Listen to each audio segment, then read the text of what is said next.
The first 3 weeks of the eruption here in Hawaii, crazy things would happen in the middle of the night. A new fissure would open up and it would threaten a new neighborhood. Thousands of people were evacuated from their homes. I started the Hawaii Tracker Facebook group to help people understand what's going on and get their questions answered. Hey, how's it going? We're live. This is Fissure 20. We had hundreds of people all throughout the neighborhoods sending in videos, articles, and images. We spend a lot of time making sure the accurate information gets out. This is live. Still lava moving. They weren't just sharing a story, they were helping their neighbor. If a family was being evacuated, my group would just jump in and help out. So it was huge. They were watching out for each other. Hello everybody, thank you for coming. Thank you for the support from everybody. As we go through this, we're growing closer together as a community. When tragedies like this strike, you really realize how much you need each other.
Aloha everyone, I am geologist Philip Ong, here with Mr. Dane DuPont of HawaiiTracker.com, bringing you guys another Kilauea volcano update. Today, December 23rd, 2021, will be our last update of the year. We'll come back to you guys in a couple weeks, just as a programming quick note here. But as usual, we'll be recapping the changes in the volcano. There have been 2 pauses in the last week, so that's what you guys see looping on the screen here is a whole last week really sped up, and so we'll dive into the little details of that. There's been no change to the threat of the volcano to people, so we'll kind of focus on the science as usual and talk about the variations. We'll discuss questions as we go along, so ask Dane your questions, any concerns with our stream, audio or video, anything like that.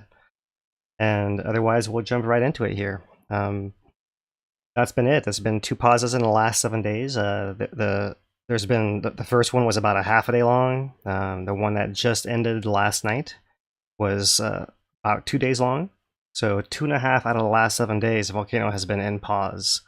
And so we're picking up in the frequency. The duration, the longest one we've had is actually when it was earlier on. So the duration hasn't really been linked to that. But it's interesting to see what's happened here. Essentially, 1 to 2 days has been the range, half a day to 1 day to 2 days. I think the longest one has been 3 days as far as a pause there. All right, let's look into what's happening in the volcano right now. First things, there is a brand new USGS webcam here, the V1 camera, that I think Dane will have posted shortly on HawaiiTracker.com if you guys need a link. or check out the USGS website directly if you want to look for it there as well. But you're looking straight into the vent from looks like the northwest rim, so kind of a northern view of that west vent and its entry point into the lake here. That's that center outlet, and there's a northern outlet that kind of comes off in this direction like this. So you can see it's active right now. So great view, a nice zoomed in view of the vent here. You don't see a whole lot of that outer tail of the crater itself, but really focus on the vent right there. So active right now, and we'll look at the pictures that go back to last Friday, December 17th. And you can see here that the lava was filling the entire lake, spilling over its levees on the edges here. Here's the west vent right up here in the top left of the corner. Top left corner of the photograph here. Zoomed in a little more closely, you see the vent itself here. It's made up of a lot of the spatter material. When the gas and the gas bubbles inside of there are bursting out, the lava is flung up and deposits as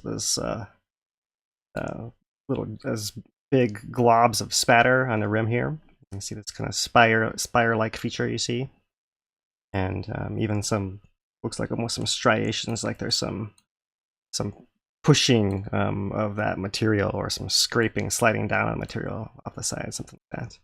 And out of the base of the cone, you see a vent coming out here, and we've seen vents popping up here. There's a little bit of a darker spot right over here on this side of the cone where we've seen lava burst out as well. And so this whole thing is leaky, especially out of this backside over here that you can't see as easily, right? That will be good, interesting to look at during the next surge on this V1 camera that the USGS has just put out.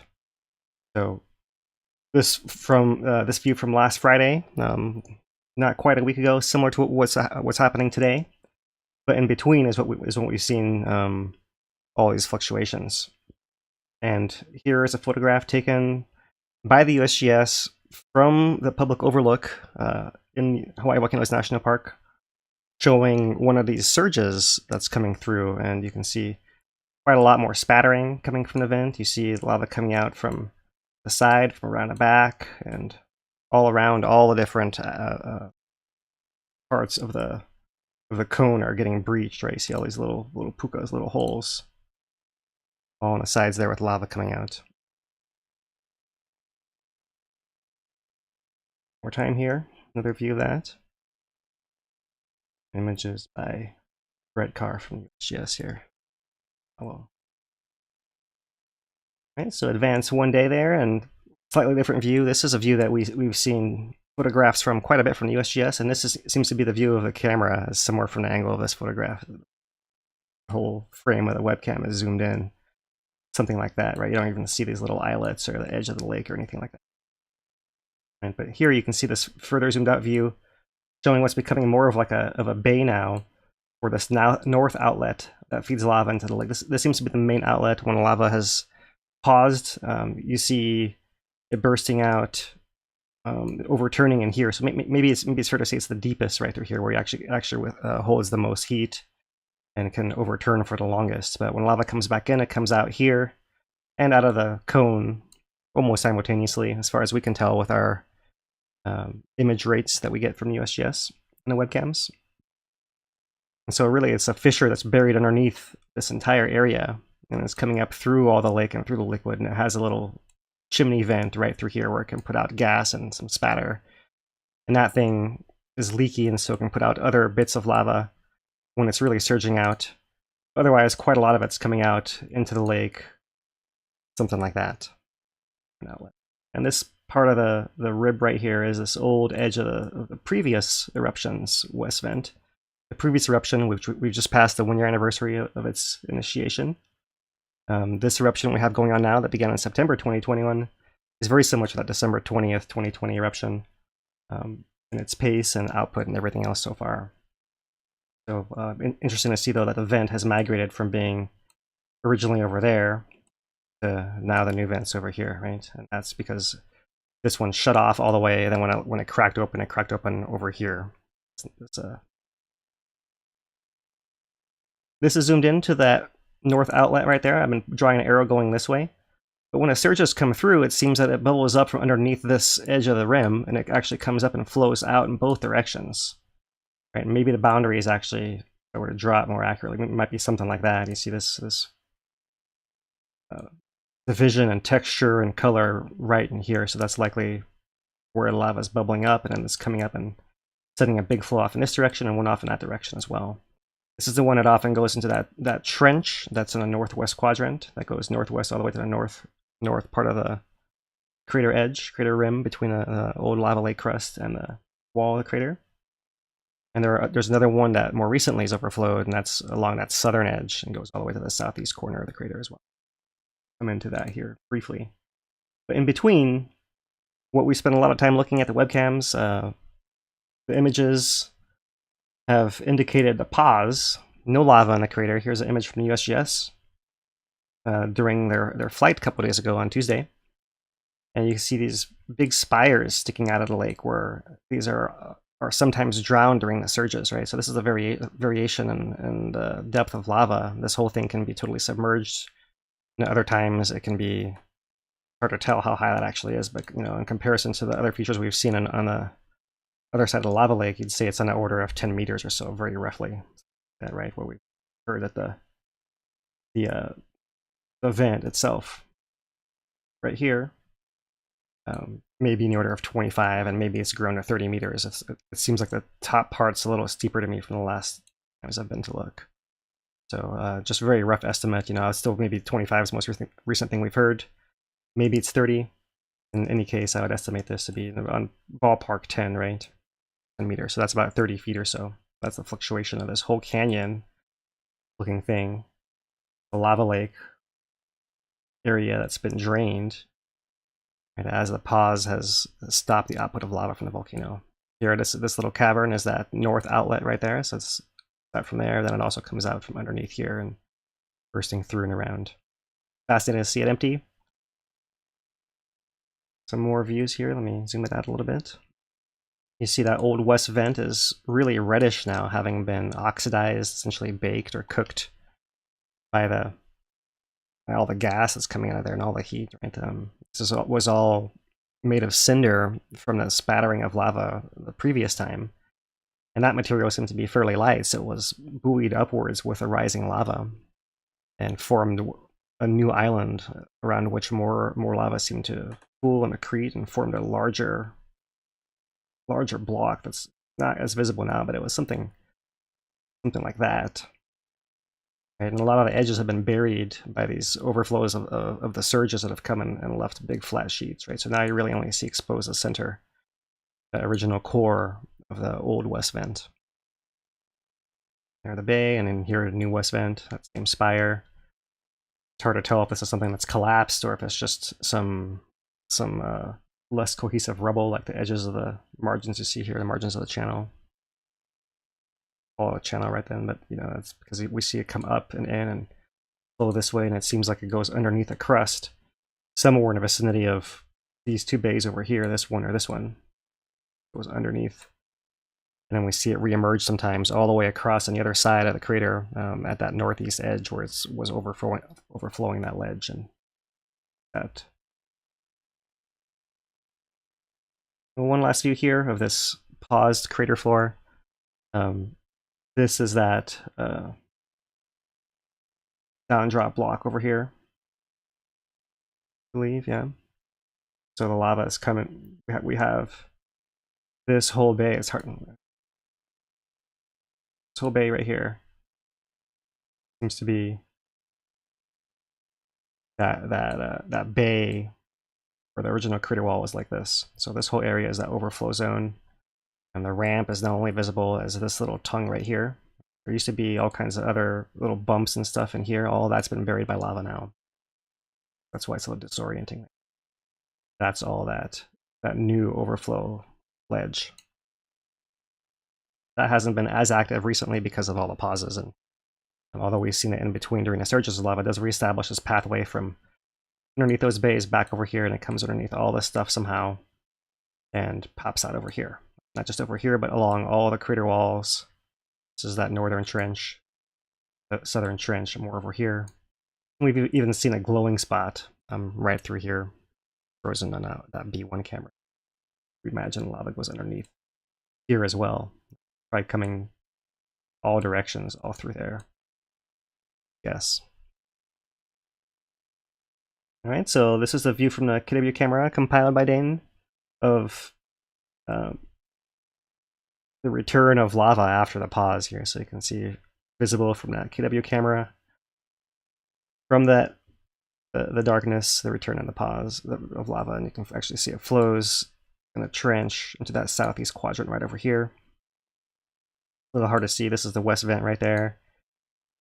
There's that northern outlet, and the west vent not only glows, but you can see its central outlet puts out lava right here as well, and out of this backside that trench as well. That's the visible, quite a lot of gas, and you can see the day and night change in coloration there. So that's why we often go to the thermal images, and we'll do that here next and look at, this is just the last 24 hours animation from USGS of that F1 camera, but showing a similar thing. You see there is the west vent, there's a north outlet. You see it putting lava into the lake through here, but when it surges out, it actually spills over in this northern direction as well. And similarly, the west vent cone, its main outlet here is this central outlet, but you see the southern one also activates and puts out lava. And the actual levee seems to burst right in here, and that sends a big flow out all the way across to this corner of the crater. Which is interesting because this is that one corner that you're able to see from that north side of the caldera, right, near the Kilauea overlook. Now you park and walk up the hill, you can get to that farthest overlook you can get. And not quite to the Jagger Wikahuna overlook, but it's in that area. Only sees this one corner, so depending on how lucky or where where you're looking from, there is occasionally something to see pretty cool from over there, right? It just depends on how lucky you get. Better view still being from the south, from Kanakakoi overlook area, international. Okay, that's just the past 24 hours, and so that just gives us the most recent cut here. But we're going to look at this whole last week here a little bit slower. So back to the 15th here, and I'll point out there's some surges occurring down here by the west vent. We resume a flow out of the crater, or this north outlet here. Well, there's another surge coming out. You see lava coming out, oozing up in the back wall of the crater to the east, the southeast. Here comes another surge, another pulse. And interestingly, these pulses don't always correspond to any change in the tilt meter, although these slowdowns do seem to often correspond to those changes in the tilt. So you see that we saw several pulses. This last one here, you can see, precedes the pause and the freezing of the lake. Here's that north outlet becoming the spot of the longest overturning. You do still see glow coming out from the west vent over here. 2-day pause, so you see everything cooling. A couple small little bursts and collapses, and then here comes everything bursting forth again. So maybe the last part, go through a little more slowly. I can freeze one of these early frames here, right? One of the earliest ones. There's lava coming out of that central part of the west vent, and then here's that north outlet, and you also see the south outlet all activate first before lava even comes out the top of the vent right there. That's the sequence over the last week. Let's see if I can get this more visible for you guys. Right, so this is a plot of tilt from the summit over the last month. 3 microradians at the top, -4 at the bottom. So it's 7 microradians top to bottom. It's not a huge amount, but it's on the scale of the deflation inflations we've been seeing. And what I've done on here is I've superimposed approximately the duration and occurrences of the pauses on the volcano. So I'm going to scroll all the way to the right here, and here we are at present time, right? And we had this big, long, deep deflation, right? You see we've had other deflation, inflation events that haven't been quite as large in magnitude or as long in duration. That's what I'm referring to here. And we began inflating while we were still in a pause, and at some point, as the lava burst out of the vent, then the tilt meter turned around and turned to deflate. And that's something we've seen. It's hard to tell exactly because this is approximate, but that may be something that's occurred multiple times in the past. You can see that if I put the last 3 big deflation inflation events on screen, these bigger deflation inflation events seem to be the ones that preferentially are associated with these surface pauses in activity. But you can see that occasionally, right here we had a smaller one, but it was the third of 3, we'll call them medium ones here back to back, that ended up being a short pause as well. But here we had 3, we'll call them small deflation inflations that did not lead to a pause. These were visible fluctuations in lava at the surface, and so we'll look at that here when we look back at the whole last 2 weeks of eruption. We'll come back and see those fluctuations where you can see those little islets that we saw all the way covered over and then reemerge and then covered over and reemerge. And sometimes the lava doesn't actually stop all the way, so it wouldn't actually be called a pause, but it does slow down considerably as if it's going to pause before it speeds back up again. Perhaps that's because deflation isn't lasting as long, right? You know, if it was going on further down, it would be taking a longer time and it would give it a chance to actually stop all the way. So when it goes down only these couple microradians here. Scale is 1 microradian per bar. It's going down only these couple microradians. It doesn't seem to be lasting long enough for it to freeze all the way, we'll call it, right? Even though perhaps you're having temporary pauses of output as well. It's slowing down that whole time. Right? And so interesting to note, if you going further back, we've had some small ones that had small pauses as well. We've had other ones that didn't. Like I said, you can see the clear surges and then lulls, right? But overall, the trend over the past month, if you ignore the fluctuations there, is one of a downward trend. Still very slow downward trend, so still deflating, meaning that the volcano is able to get out the pressure through lava and through gas emissions for deformation of the ground, all combined. So it's not building up towards anything further at this point that's visible. That, of course, will change at some point as more magma comes into the system or as something exhausts itself or some pathways rearrange. But for now, it looks like there's no change coming. Everything is pretty stable. And, you know, the interesting thing here is if you look at these last several pauses, and, a caveat is this is just based off the webcam images, and so I don't have the full tremor record that USGS has, and so they can make a much more accurate plot of this, and I look forward to seeing that, right?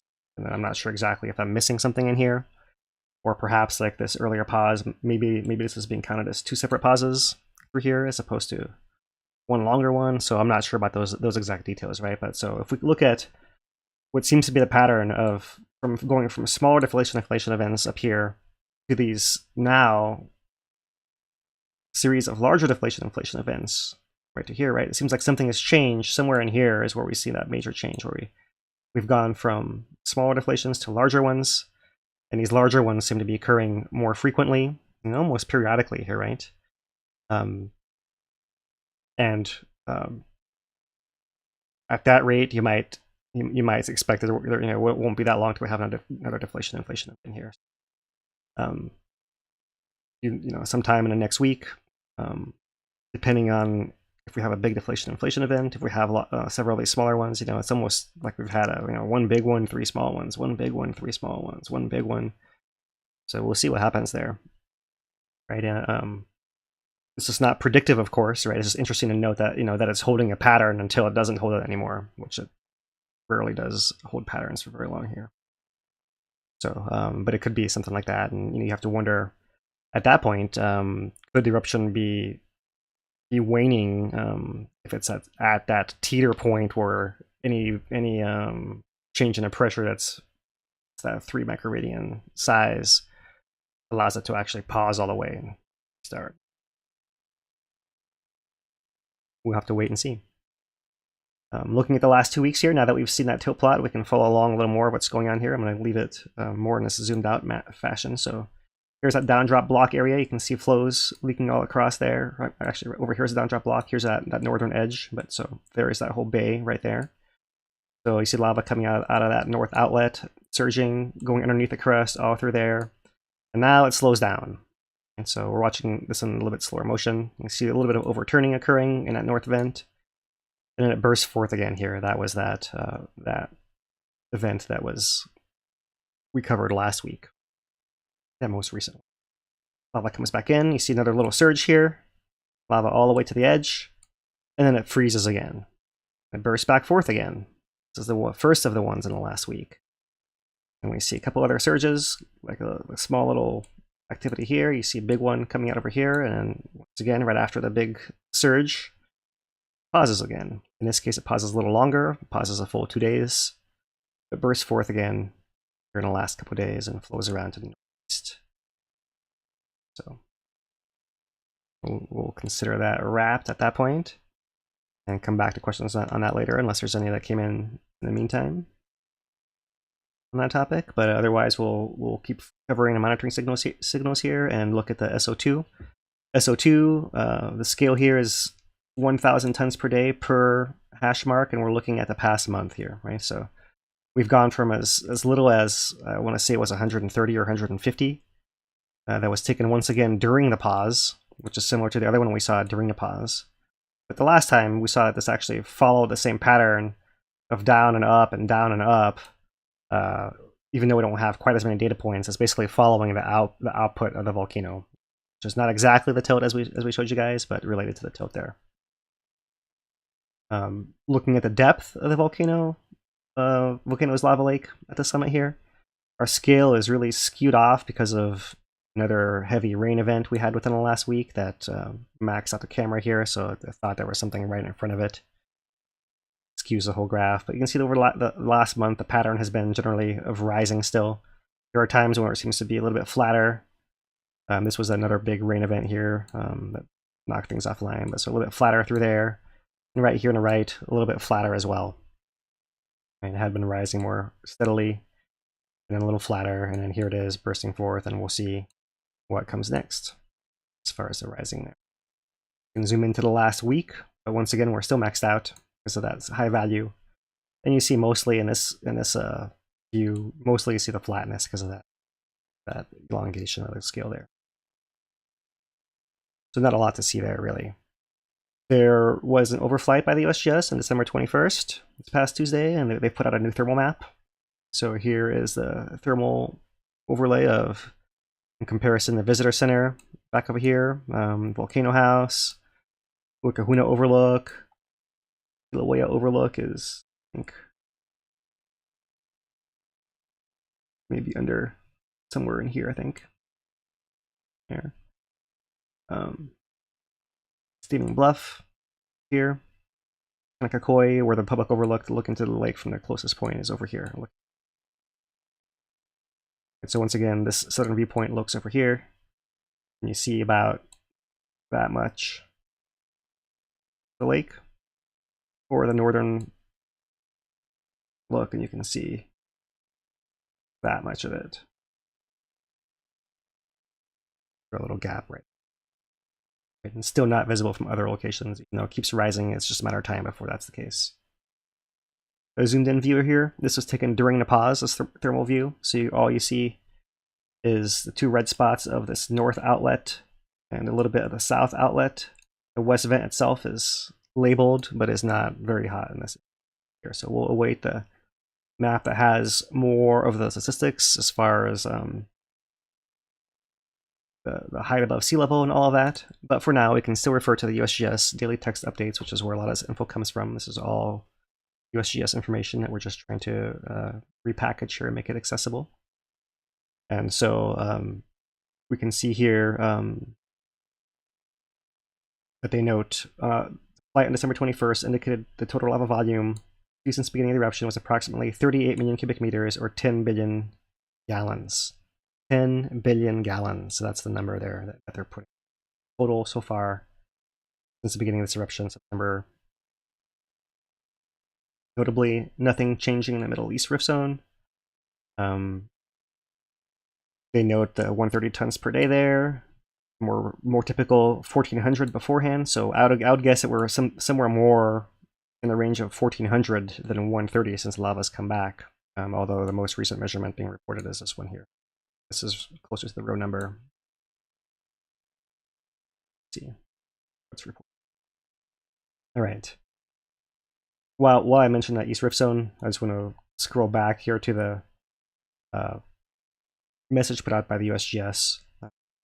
Both yesterday during the pause and the first day of the pause was reported here on Tuesday. They note that all activity is still in the national park and that there are no signs of activity migrating elsewhere in Kīlauea. Right, so not just pulling that out of thin air there. So that's the report. Similarly, there's been this rift zone lack of stuff in everything. So that's where that comes from. So, but back to this 38 million cubic meters, 10 billion gallons. That allows us to put one more data point on our plot. So if you haven't seen this graph before, in red is our current eruption here. Days into the eruption, we are now in a range of, I want to say 85 or so, something like that. And in blue is a previous eruption from December 2020. So it gained volume more quickly and then evened out and went at a slower rate for a long time. Right? I've confused it all by drawing it in red right there, but the blue line that just reemerged, that's the one that I'm referring to. And then a recent eruption started off also very quickly, but not quite as quickly as the last one, but has essentially caught up right now, right in here. We are at 38 million cubic meters, which is pretty exactly what we were at the same number of days into the eruption line. Interesting that we've, despite these deviations, converged here, same exact point at this timeline into. Okay, so it's our Hawaii tracker. Make sure you check that out for get updates here on things like the pauses as we put out updates time. But let me finish off these monitoring signals. Yes, at the summit over the last year, this is a build up to the eruption coming up here, and the eruption begins and everything contracts. I'm going to zoom in. Right over there, you can see that it actually was extending a little bit, and then it seemed to flatten, and then contracting a bit again, extending a bit, and hard to see what's happening in here, and hard to see what's happening here at the end. But you really can't say anything apart from pretty steady. If anything's changing, it's not very fast. So we'll wait and see there. The idea being if the volcano is still extending, like it was ahead of the eruption, right, then there's not enough pressure being relieved for it not to deform the ground and bulge it outwards. So when you don't see that, you imagine that there's some equilibrium that's where it's letting out enough to at just the right rate to get steady on average recent time here. That's at the summit. Going to the rift zone at Pu'o'o over the last year, similar thing, except the net thing has been contraction, mostly contraction. Sometimes it's a little slower, a little faster. Sometimes you see a little extension, right? This is following the end of the last eruption at the summit, where you see refilling not just of the summit, but of the rift zone a little bit as well. So it shows you that it's still connected. But then, after some steady buildup here, you see it's relieved as things move back to the summit. Here's the summit eruption buildup, and then relief. And it looked like I might have been flattening out a little bit here. I'll once again zoom in. Like maybe it was flattening out, but these most recent data points are showing more of a drop. So continued contraction, if anything, a little bit faster. So back to the average there, right? It's averaging stuff out. So no change in the East Rift Zone or Lower East Rift Zone. Earthquake-wise, it's still quiet along the whole rift. There's a little bit more, a handful more to summit, but really nothing that catches your eye. That's spectacular, right? It's interesting to see these deeper events. Blue that occur. So clearly there's some involvement of those deep areas of the volcano, whether it's adjustment or magma adjustment, combination thereof. Mostly we still see is the south flank, still active as usual, steady on, one slightly larger event over by Kalapana. recent ones as well, and steady activity here in the Pahala zone as well. So that's the area that we're looking at for the earthquake counts. So for the last month here, here's our earthquakes per day. We've maxed close to 70 per day, which is not that exciting really for Kīlauea. And it's been pretty low, 15 perhaps, somewhere in a range of between 10 and 20. Not long after that, right? So not a lot of fluctuations here. It seems like sometimes you have a little bit more earthquakes when you have the deflations, and sometimes you don't. So it's hard to pick out any pattern exactly there. In the context of the whole last year, here's the whole last year. So the build up to the eruption, we're at 1,200 earthquakes per week, right there. And recently we've been around 200 or so. Still very low. Nothing really different there, right? This what we're seeing here on the left end of the graph over the last year is the midpoint of the last eruption. Kind of kept these low levels until it stopped entirely, and that happened right in here, and that's when earthquake rates came up when lava was no longer coming. Really, the earthquakes are not something we expect to see any movement on while lava is still coming. Just now that we have more pauses, I thought we'd check in, but really don't see anything unusual there, even in the past year. We can look at the earthquakes across the whole island here, though, and see if there's any other pattern, right? This is a good way to look at what's going on as well. Don't always show it because it's not always as relevant, but Kilauea is over here. That's what we're just looking at, is essentially that area. A little slice of over here as well in this corner, but you see that Pahala cluster is quite a bit bigger. There's earthquakes happening around Loihi offshore, nothing alarming, right? I think the biggest one might have been a 3.0 at 9 kilometers depth. So interesting, there's adjustments on Loihi as well. You see some over here on the Kona side, 2.3, and Kīlauea. See a couple over here, 2.4, and I think there's a 2.2 hiding behind there maybe as well. Oh, but there's a couple back on top of it. There's a 2.2 at about 8 kilometers depth, 9 kilometers depth right in there. But what you also see is a couple of earthquakes. I'm going to zoom in a little more here around Mauna Loa, right? Not super exciting on Mauna Loa, but you see there's a 2.2 at 1 kilometer above sea level. That's interesting just because it's very near the surface.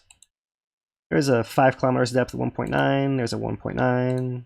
There's a 2.8 at 1 kilometer down.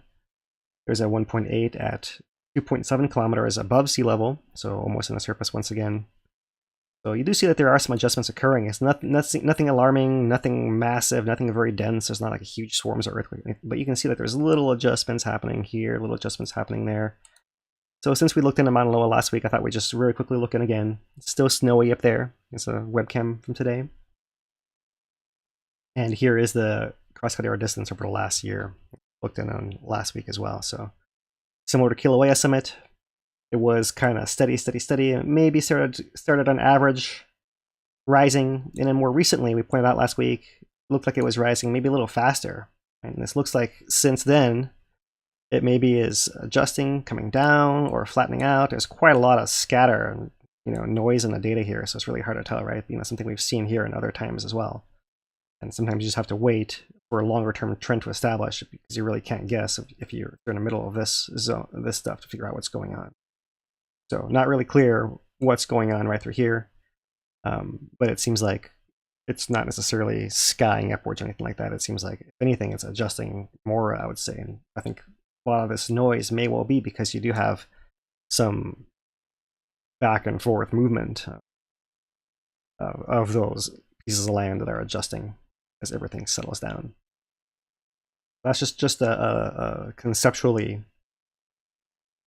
one possibility there. And that there is a plot, nothing alarming once again, but just wanted to check in on that one more time as well. Last update of the year here for us. So tilt Mauna Loa, you see, came down the start of the month and has been coming on a slower downhill, slower deflation ever since then, with all these daily variations resuming visible here once again. So that would indicate some adjustments as well there. So nothing alarming once again, but just checking in on it. Really, the thing that affects us island-wide the most is still the gas emissions. They have been variable as well, considering the pauses have been associated with low gas. But here you see in this case, sulfate aerosols, particulate matter, fog, affecting the areas downwind once again. Overall, it's not as bad if I put it back on SO2. It won't see nearly as much. Or if I put it on SO4 and switch it from moderate to unhealthy, you see that the unhealthy area is actually fairly limited there. It doesn't mean you won't smell it or detect it. I see Natalie will get a little bit unhealthy there. See Kīlauea Desert National Park, and then it comes over Pahala a little bit there. But if I put it on hazardous, for example, then you see maybe a couple little spots, but you really don't see hazardous pop up much of the time. Right? Maybe close in, not even then, right? You really never see that. Doesn't mean that it can't be irritating or affecting people. So that is the gas. And to wrap it up here, today's Volcano Watch from USGS is about infrared measurements of the gas chemistry there. So besides SO2, they're also measuring things like hydrogen chloride, CO2, not just in the gas plume from the volcano, but also in mineral samples that they pulled out from wherever, whatever city they're doing. So here you see their field FTIR, which is a Fourier transform infrared spectrometer, and it detects essentially it's pointing at an IR infrared radiation source. In this case, it's this little bubbling vent of lava right in there, and you're looking at the absorption of the infrared wavelength by the gases in between. And it turns out that each different species of gas will absorb a different characteristic wavelength. So you can then untangle them to figure out which gases are in a plume. That's the whole approach of FTI. So they have this awesome field instrument here that they can deploy. The trick of it, of course, is that you have to point it at the infrared source and have the gases in the line of sight in between there, and that's what you can actually measure. So I personally, having seen the winds can be pretty constant sometimes of the year, but other times it can be pretty fluctuating. So that must be a real challenge to have to, okay, we got to walk slightly more this way, slightly more that way from time to time to get it right in between your line of sight from the red to the spectrometer. Yeah, I'd make, with the variable winds, I'd make arguments to mount it to a golf cart or something. I know you couldn't do that up there, but man, that's the movement of that has to be annoying to get it just right. Yeah, and so that's something that in the past, before the whole collapse of the summit caldera, you could actually mount it in the car and just drive on the road, drive around, and then you'd intersect it at some point, and you could essentially integrate your entire path. Of course, you got to do the geometry of the road and all that, but you can basically you can catch it no matter what, right? But yeah, if you got to hike it, and it's not as easy to, there is the road, a lot of the part of it, but I'm not sure if there's, maybe we can ask them sometime if they have some way of moving that thing. Yeah. Bicycle mount. Yeah, something. A wheelbarrow. Bicycle trailer, right? Like the little kids and this little red wagon. Yeah, something like that, yeah. Pull behind wagon them. wouldn't be bad either, no? Oh. So yeah, that's the Volcano Watch this week. I won't go any further than that because will be posted. You guys can look at it as well. You have a lab version as well for looking at minerals and or small chips and samples. Right, you can do things from far away, past eruptions, right, where some crystal traps some bubble of gas from the magma and it gets erupted to the surface, and then you can later, without actually releasing that gas, shine an infrared beam through it and detect the absorption on the other side and see what gas is trapped in the crystal. That's pretty amazing. So that's essentially. All right, and so with that, Dane, we can say our thank yous, discuss some questions, and just one reminder, I think the next Thursday will be January 6th is when we'll come back online. Taking 1 week off. Exactly. Yeah, so we have some people to thank before we get into the question and answer segment. First would be everybody that tuned in today. Viewers like you really do help drive the algorithm, get YouTube to help us out a little bit more in terms of promotion and getting it viewed by other people. So we appreciate that. Like, subscribe, share, all that stuff. It really does help. It really does.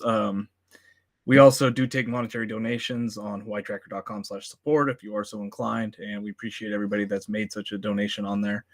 We also have a couple of sponsors want to shout out. First one being Kīlauea's Bar and Grill in Pahoa, and well as in Orchid Land. 2 different establishments, 2 different menus, great cuisine that both indoor, outdoor dining, takeout options. So they have all that COVID safe policies with the Omicron coming back. Yeah, so they're ready for that. So definitely check out Kīlauea's Bar and Grill if you're out in Pahoa or in Puna, the Orchid Lands, closer to you. But definitely check them out. Our second sponsor we want to thank is Kalani Tours. They do a variety of different tours, some Kona Coffee Farm and waterfall tours, but they've been doing a lot of volcano tours. And with the pause just ending, if you're coming out and want to get a personalized tour of the island or the national park, definitely check out Kalani Tours, and we appreciate them. I think we can get into it, yeah? Into some questions? Yeah, sounds good. All right. Well, we got a few here. First one, I'll just do one that came in recently. Jay Elkner asks, has any samples of the current lava been collected and analyzed for the chemical content? If so, how does it compare to the previous eruption? Yeah, so maybe 2-3 weeks ago, maybe 3 weeks ago, Volcano Watch, they talked about and analyzing the crystals from that were in lava spatter shot out from the vent and carried in the wind and dropped up in the crater where they could collect it by the last eruption. And they included one photograph of a crystal from this eruption, which looked exactly like the one from the last eruption. So I think the implication there was a similar kind of thing where it's some fresh batch of magma has been coming up through the volcano's central magma system. It seems like the intrusion that preceded this eruption by about 3 weeks. So 3 weeks ahead of this eruption, there was an intrusion, and that was probably when the magma arrived. And then they see like a rind growing over it that grew over those 3 weeks before it was erupted to the surface, and then shot out of the vent and then carried by the wind and landed up on the upper rim where they haven't gone in to collect any samples or anything like that because there's enough stuff blowing out, I suppose. Although there's different kinds of material in there, I'm sure they'd love to analyze, like the actual spatter cones, the island itself. There's all kinds of things that you'd love to sample. Just like if you were to ask someone, hey, if you could land on Mars, what kind of rocks would you like to sample? I tell you, like, all of them, much as I can. Yeah. This thing, that thing, that thing. How many do I get? And so same kind of thing. Love to get in there and have all different kinds of samples, but you're at the mercy of what's light enough to get thrown out of there. Goes into another question that was asked about the leftover lava from the previous eruption. Would that be like, say, the leading edge of this eruption, that material that got erupted? It certainly was involved in there, yeah. We don't think that last stuff was all the way hardened. In fact, I think you're referring to that as well in your question, right? That it was all liquid enough to be incorporated. And certainly at the very beginning of the eruption, there was 41 million cubic meters of old lava in there that had been cooling for those several months, 4 months, before that first batch came in. And the first day of eruption, I'm not sure, exactly how many million cubic meters that was, but even if it was like something like 5 or whatever, then still a relatively small amount compared to that, right? And right. I mentioned just now we're up to 38 in this one, so now we're almost at essentially at a 1-to-1 ratio of the new stuff and the old stuff. So you'd imagine it's fairly well mixed, or if there are areas that have kind of hardened and formed pathways, that's already all established by now as well. All right. Next question. Marin asked, did one side of the western vent cone collapse recently? Yeah, I want to say it was last week's pause. So that's now the third pause ago. I think when that pause happened, there was a collapse. The West Cone noted in the USGS update. Yeah. Right. I don't think I've pulled it out and shown it on the time lapses or anything like that, but didn't jump out at me or anything like that. Yes, Marin. Yeah. I don't know about recently. I have to look again recently. I haven't noticed anything recently, but I didn't see the last one as easily either. But USGS has not mentioned anything, unlike the last time. Next question is from Richard. I'm going to change it a little bit. It's more conceptual, but what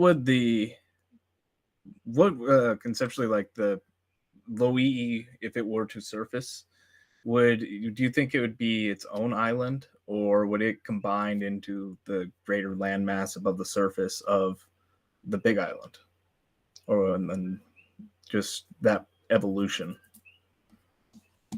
Yeah, I mean, no one really knows. I mean, there are big clumps of eruption products, lots of small islands or island tops, volcano tops close together in area. Like you have Maui and Lanai and Molokai all kind of in a big clump. And then you have like a gap. And then you have another like big island, and you have a gap, and you have Oahu, and you have a gap. So I mean, there are gaps that occur in there. And no, it's not quite clear. I mean, the fact that Loihi has already come up so far. I mean, Loihi is already a pretty big volcano from the seafloor. It's just not near the. I mean, it's not reaching the surface yet, but it's a good, good way there, right? So it seems to me like that one's destined to be attached or to be close enough to be, associated with Hawaii Island and not to be a big gap. And right. There will be some gap at some point, and whether that gap is the last gap, if the islands are going to go completely dormant, we don't know what that would look like. We can say though that the Hawaiian hotspot is does seem to be the longest still continuously active hotspot on Earth, right? So there's something special about here, and it doesn't mean that because it's the longest. Maybe you'd say, oh, that means it's got the it's. If there's none longer than this, then it's basically the oldest one. That means at some point it's gotta pass on, right? And that'll be it. So maybe so, but then again, maybe there's a reason it's persisted longer than all the other ones still today. So all of it's pretty. We're still our timeline, our lives last so little time in comparison. It's just kind of a roll of a die at this point, and I wouldn't expect any changes in our lifetime. Bottom line there. Yeah, pretty much. It's going to be long past us. Well, I think that does it for the questions. We do have another episode of Drones On. I know it's been a little while since I got another one out, but this one's going to be covering the pause in the 2018 eruption, the ending sequence. This is part one of the ending sequence. It goes from July 30th to August 10th. And, we see that dramatic transition of the lava channel and those the braided sections going dry, as well as the sand starting to come into Poihi. So definitely check that out. It'll premiere immediately after this live stream. It's only about 6 minutes long. So yeah, stick around for a little bit and go back to 2018. See how that one ended. Yeah, interesting convergence of topics here. Yeah, I've been working on that one for a while, and here we are with pauses in the current eruption. Right. Pauses in the last eruption too. So we do have a $50 super chat from our friend Gary Bryan. Thanks, Phil and Dane, for these updates. Your great work. Happy holidays. I appreciate it, Gary, as always. Hello, Gary. Happy holidays to you too. Yeah, happy holidays to everybody. And yeah, right. we will be taking next week off, so we'll be back on the 6th, and that is barring any major change in activity, right? Pauses and surges. There will be things posted on Hawaii Tracker Facebook group and hawaiitracker.com. We just won't do the live update. We'll catch that up in a couple weeks here.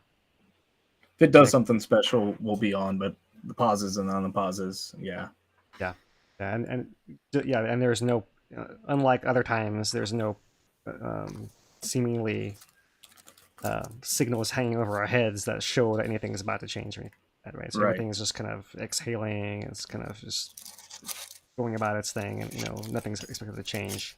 Of course, it will at some point, but no sign of any it's quiet or anything like that. Yep. So, all right. Yeah, all is well. Happy holidays, happy New Year to everyone. We'll see you guys in a couple weeks. For Hawaii Tracker, he's Dan DuPont. I'm Philip Ong. Aloha, everyone.